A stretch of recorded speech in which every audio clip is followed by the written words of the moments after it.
Hi, welcome to my presentation on FERPA, a training for educators.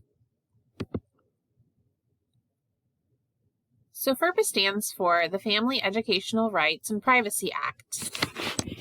According to Rosenberg, FERPA is a federal law that protects the confidentiality of student education records. So what is it? It's a guarantee of parental rights to access educational records. Parents who have children claimed on their taxes as dependents have rights. It prevents schools from disclosing personally identifiable information unless consent is given. Parents may request information to be edited to reflect the correction of errors. So, who is involved? Schools who receive federal funds, such as public elementary schools and secondary schools.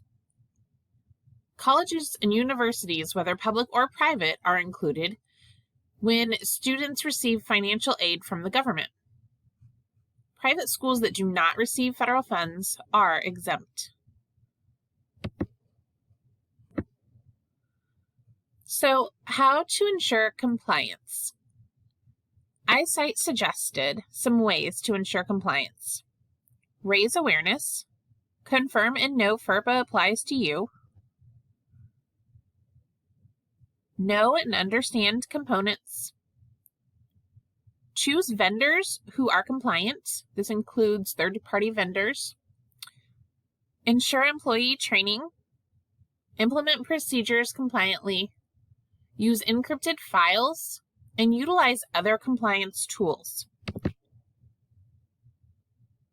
Now let's look at FERPA in the 21st century.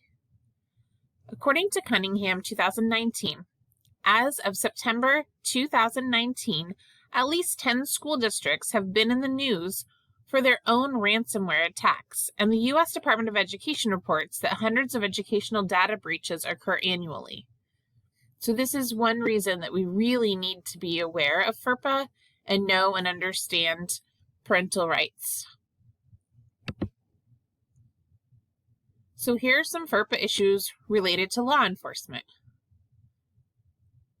The Council of Parent Attorneys and Advocates states, access to student records should only be allowed if the requesting agency has a valid court order or subpoena in compliance with FERPA or immigration laws or regulations. We know that Homeland Security is allowed some exceptions, such as having access to records or international students, commonly referred to as exchange students.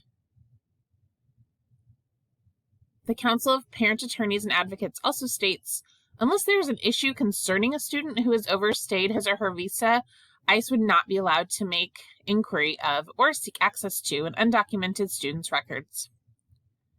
Law enforcement employed by the district are considered school officials and should maintain privacy as such. Some emergency exceptions to FERPA. So, when the student or other student's health and or safety are at risk, their personally identifiable information may be disclosed. Some examples include if there were to be a terrorist attack or an epidemic or a campus threat. Now let's look at FERPA and video surveillance. Parents may request videos, which are considered an educational record. Parents may be charged for this, but not for costs that are related to retrieving the video or editing for privacy, to blur out like another student in the picture. Written consent is needed from parents when giving video footage to law enforcement. Here are some common FERPA considerations that are really important. So for directories, schools may publish a directory as long as they have an opt-out option for parents. Schools must be sure that they are giving the information to the correct parents. The 21st century considerations include Educators should be very careful about posting information on social media, especially considering the audience size of social media. Email attachments should be double-checked for correct student, correct parent. Parents may request educational records only until the age of 18 when the rights are transferred then to the student. Now let's look at data destruction. FERPA actually has no requirements or guidelines for data destruction. The destruction of data is best practice, and it is important to know the method that third parties use and be sure this is addressed when communicating with third parties. It's important to shred extra paper documents.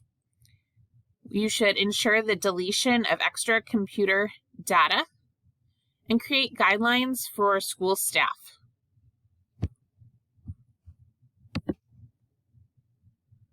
So, violations. The Department of Education has an office of the Inspector General to address complaints and violations. Formal complaints should be made by individuals who believe their rights were violated. Complaints are triaged into a system of prioritizing complaints that might affect the reduction of harm to the student. So we looked at the Auburn-Washburn Board policy, and I noticed that FERPA is to be followed in regards to student data, privacy, websites, etc. Directory information is mentioned, that it may be gathered, and other than that, personally identifiable information requires written consent. Forms for parental consent for the use of student information on a website or application is found on the staff website. Staff handbooks are to address FERPA guidelines. So that's the end of my presentation. If you need any more information, you can contact me via email or see my references.